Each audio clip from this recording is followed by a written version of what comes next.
First of all, I want to thank Dennis for being able to say a little bit about this generalization of the inner product, similar to the generalization of an associative algebra to an infinity algebra. Well, let me start with this. So let's say A is a vector space. Then one can write down the optional cochain complex associated to this vector space, which is following homomorphisms A to the n power into A. And this has certain structures. For example, it has a bracket defined in it, but like this was mentioned already in these in the lecture learned it, and also this is not very inspirational to write down what this is. But I'm going to say it later on in a more conceptual way. So, but if A is an associative algebra, then one can actually define a differential on this space. So again, I think it's better to do the generalization of this. And a good conceptual way to generalize this is to write the following.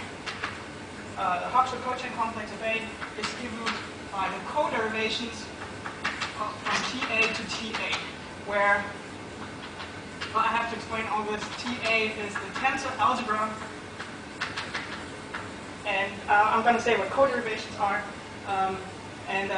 Well, just right now I want to say, I'm not going to say anything about signs, and I don't want to talk about those. So the real, I'm just going to write plus minus.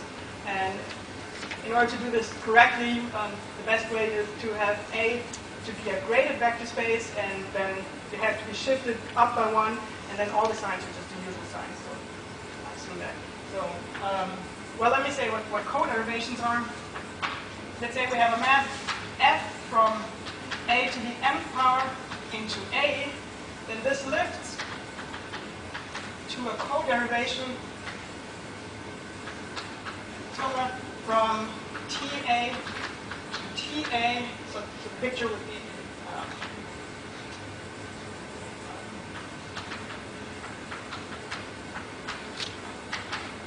from TA, f tilde goes from TA to TA, and the lift is given by f tilde on A1.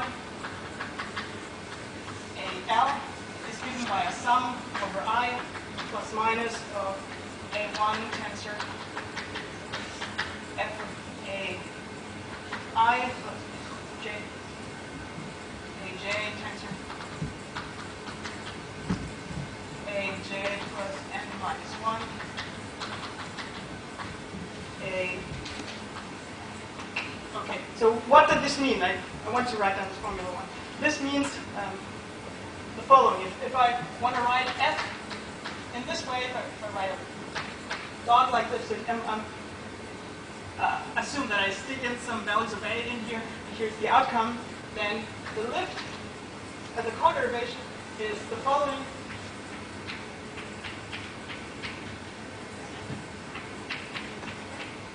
Well, what does this mean? We have here A1, AL, and I'm assuming, I'm not going to write this usually, that there's a sum over these kind of graphs where this slides down. This is exactly this formula. Okay? So now in this setting, it's very easy to say what the bracket was over there, namely the bracket of two elements is just given by the commutator of the composition. So that's this. And well, the composition itself, as usual with derivations, is not the composition of two co-derivations is not a co-derivation anymore, but this object is. I'm sorry, this is that you have to tell it a tensor n, and now where you have f that's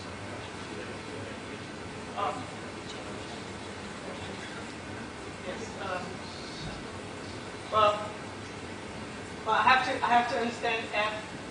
I have to think that f is 0 everywhere else except for on this A tensor f. Everywhere else is 0. Sorry. Okay. So.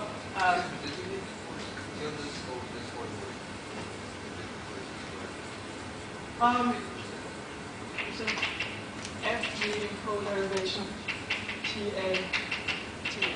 Sorry, I guess I'm not very consistent here for two co-derivations. So what is the generalization of this concept? Using the following definition.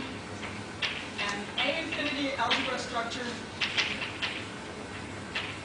on A is given by the following. It's a co-derivation D from TA to TA of degree -1 such that that's a D squared is 0. Well, what I forgot to say here is that actually every co-derivation is given in this way. So every co-derivation comes, it's a sum of those, yes, an infinite sum, comes from a lift of, well, objects like this.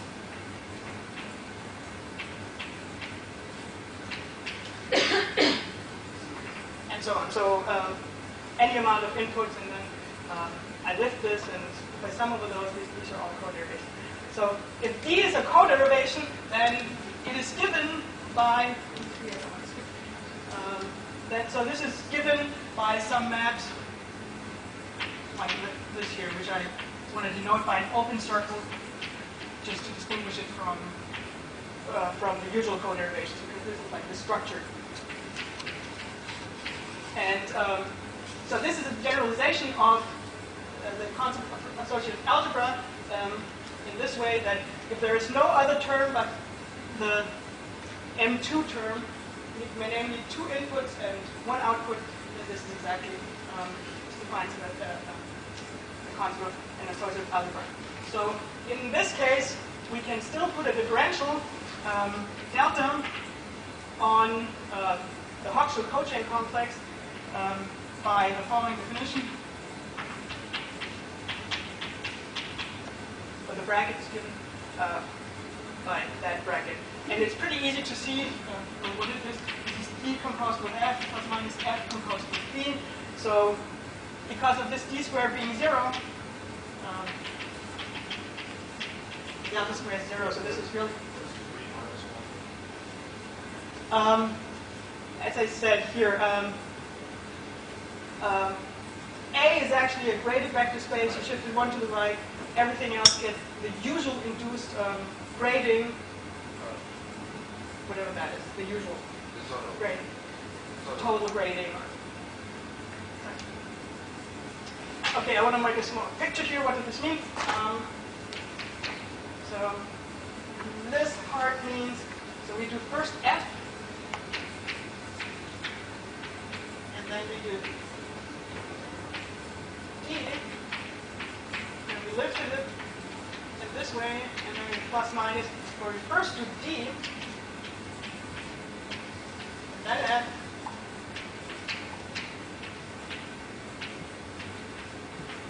in terms of this form, okay? I hope it makes sense what this means.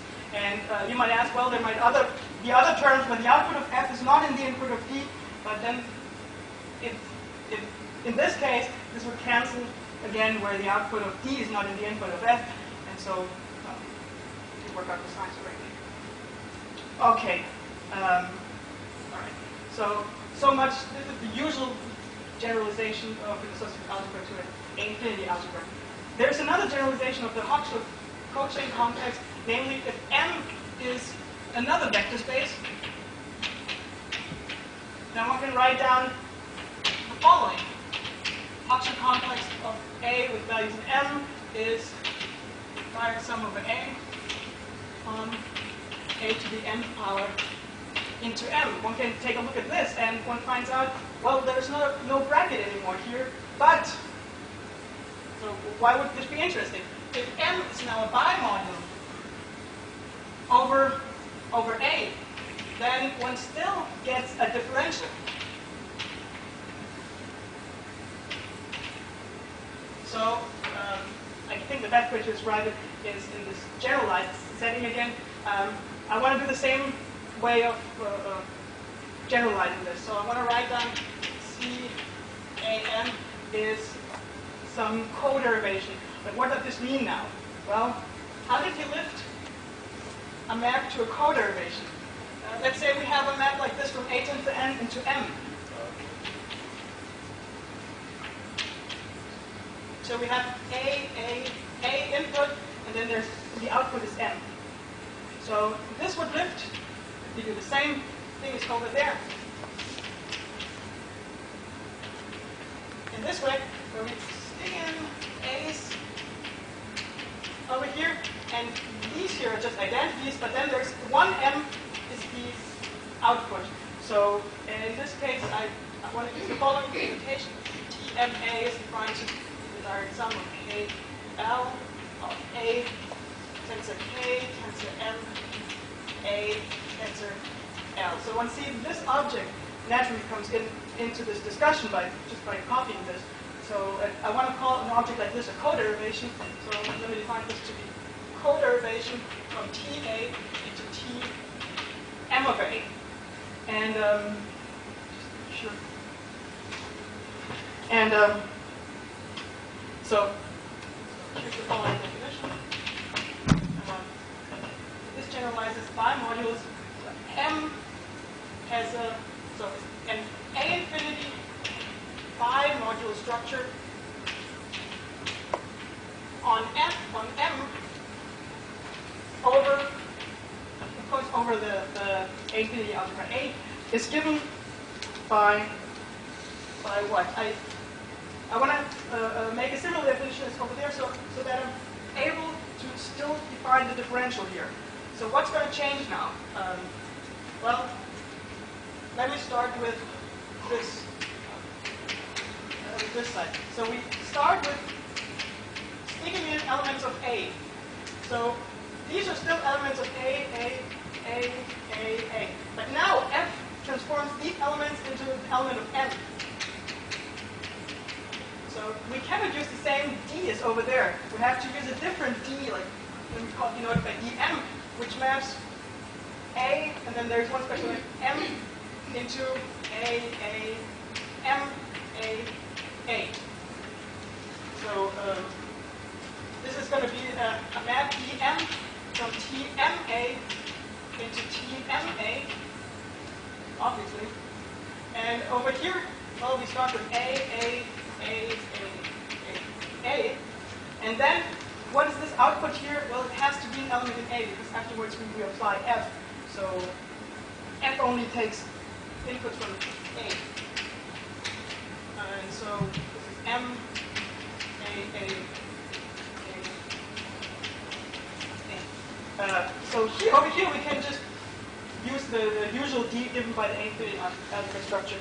So an A infinity bimodal structure of M is a coderivation dm of degree minus 1 such that dm squared is equal to 0. And then we can just mimic the same definitions over there, namely delta of a coderivation in here is defined to be M proposed with M plus minus F proposed with D. So this is a new differential, and again, it's because dm squared is 0 and d squared is 0, delta squared is going to be 0. And just like over there, the d is given by a bunch of maps like this, and then lifted to a coderivation. Here, in this case, the dm is given by a bunch of maps, KL from A to the kth power tensor M tensor A to the lth power into M now, if it's a map like this. And the interpretation of this is, of course, that now, well, let me say, the interpretation of these here is that we don't have just the usual multiplication, but we can multiply 3 elements or 4 elements and so on. And here, instead of just having a right or a left action, we can have any amount of elements acting on the right or on the left. So, so this is immediately the first example. First example, if we have a bimodule, then this is an example of it. So, okay, this yes, every bimodule is also an A-infinity bimodule of the A-infinity algebra A, which was the associative algebra. So it's a generalization of this concept. Okay. The second obvious definition is that if A is an A-infinity algebra, then A itself is a bimodule over itself, CAA. Namely, by taking DA to be D, because all we did was just copy this notion. The next important one I need to talk about is if A is an infinity algebra, then its dual is also a bimodule over itself. What is the usual bimodule structure of the dual of an algebra? Well, it's multiplying in the argument, but with the reversed order. So in this case, I have the following generalization. I want to do this. A1 tensor A2, anything is on A star. A3 tensor A4. And then, so this is the right and left action of two elements here. I don't want to do too much. Applied to some element A is defined to be A star of, now I apply A3 tensor A4, and then I take A1 tensor A2. So exactly this reverse multiplication in the argument. This is like a generalization. And what would be the picture for that? The picture is that, no, just working. Can you check that it's got on the box?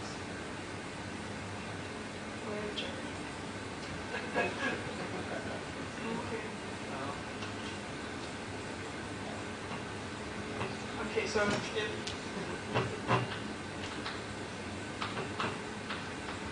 this here's this A star, here's A1, A2, A3, A4, and then the output would be another element in A star. So what I can do is to stick in another element A coming from the right now. This looks a little bit strange because before we only went from left to right. But whenever you have like a duo, you're kind of forced to forget one direction and think, in this case, cyclically.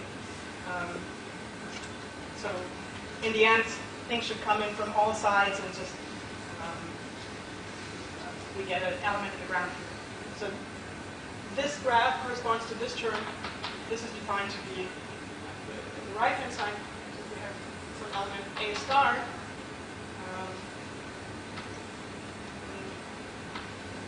A1, A2, A4, A3. This is the usual D here, namely left, right, and left multiplication module structure on A. And here we took this order going from up, down, top to bottom, and here we do it the other way around. So observe this always goes in the same cyclic order. So A3, A4, A, A1, A2, and this was just these two slided around over to the other side. Okay, so there are three examples, and so I guess I can finally go to the topic of this talk, namely to generalize inner products. So what is usually an inner product? It would be a bimodule map from A into its dual. So I need one more concept, namely I have to say what a bimodule map is between two bimodules. And again, the guiding principle should be to preserve Hoxo complex. So if you want to get a map from the one Hoxo cochain complex into another, where A is an infinity algebra, M and N are infinity bimodules, then, well, one obvious way how this would be given is to map, to just compose it by some map F, which is a map from TMA into TNA of degree 0 then. And then obviously this is a good map, so there are some conditions to preserve co-derivations. And So what does it mean to respect the differentials on both sides? Let's say we do first the differential here on f. That would mean we do dmf plus minus fd. And then we bring it over to the right-hand side. That's supposed to be the same as if we first bring it over. And then we do the differential on this.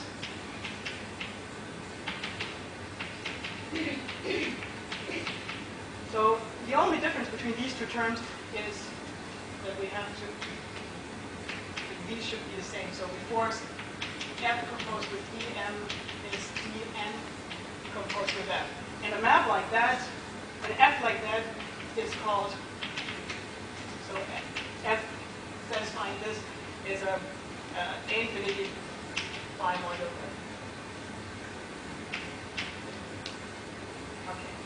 So I can go back to this, to the main example. Namely, I want to, what is an infinity bimodular map between A and A star? So I got the definition. And infinity inner product is, or consists of an A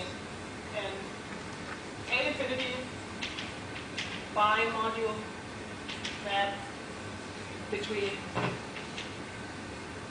A and A star with these with the module structures, bimodule structures that I've described here. And so what does this condition mean? For this condition on f. So in that particular case, f is a map from TAA into TA star A. So this is given by a bunch of maps. Is A. Let me denote f by what? The output is some element in A star. And again, I'd rather want to stick in one more element on the right A and think of this in a cyclical way. And so these terms, if we have A slots on the top and L slots on the bottom, then I want to write this K, L. And how many inputs are there? There are K plus L plus 1, 2. Or K plus L plus 2 inputs. That one.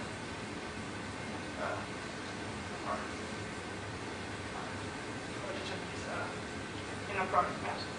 And so again, what did this? So retain L0. Retain L0 with 2 inputs, and that's the usual input, right? That's the usual inner product. This one here. So this condition here, let me write down what this means in this case. The sum overall graphs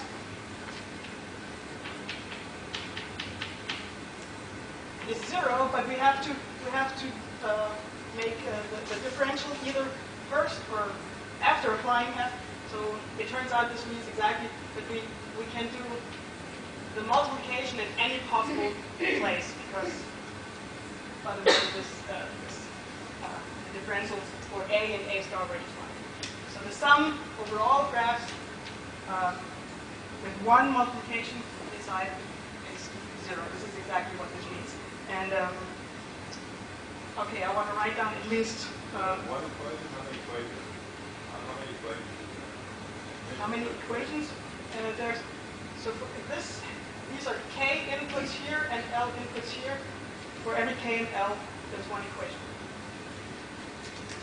Right, and let me write down like the lowest equation, the A times B comma C, 0, 0 minus A comma B times C, 0, 0, is given by now a higher inner product, delta A, B, C, which is 1, 0, 0, 1, 0, 1, plus or minus A delta B, C, 1, 0, plus or minus A, B, delta C, 1, 0. So this means, this is the usual for Venus condition for an inner product that one usually has for inner product, and in this case, it's not exactly 0. The Frobenius condition is not exactly satisfied, but it's rather given by a homotopy of a higher inner product, which should look familiar to everyone who knows anything else. And there's another equation, A times B C, again 0, 0, minus, and now we can bring A over to the other side, B C times A, 0, 0, is given again by a homotopy, but now with the inner product 1, 0. And yes, this is right, and so on. Okay, and right. So this is the definition, and let me please say one thing where this would be interesting. If A is the chain complex on a manifold, or the cochain complex, and one can find an A-infinity structure on this, and if one has congruency, then one can define an infinity inner product structure on the cochain complex, which realizes congruency.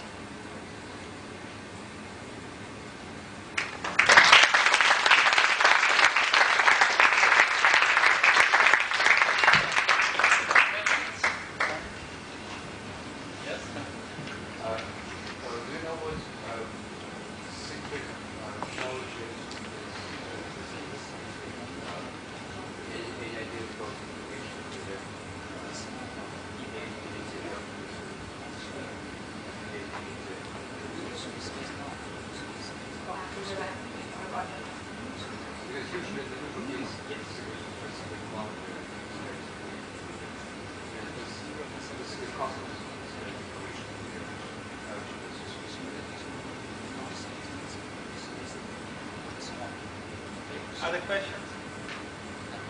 Okay, if not, let's thank the speaker again.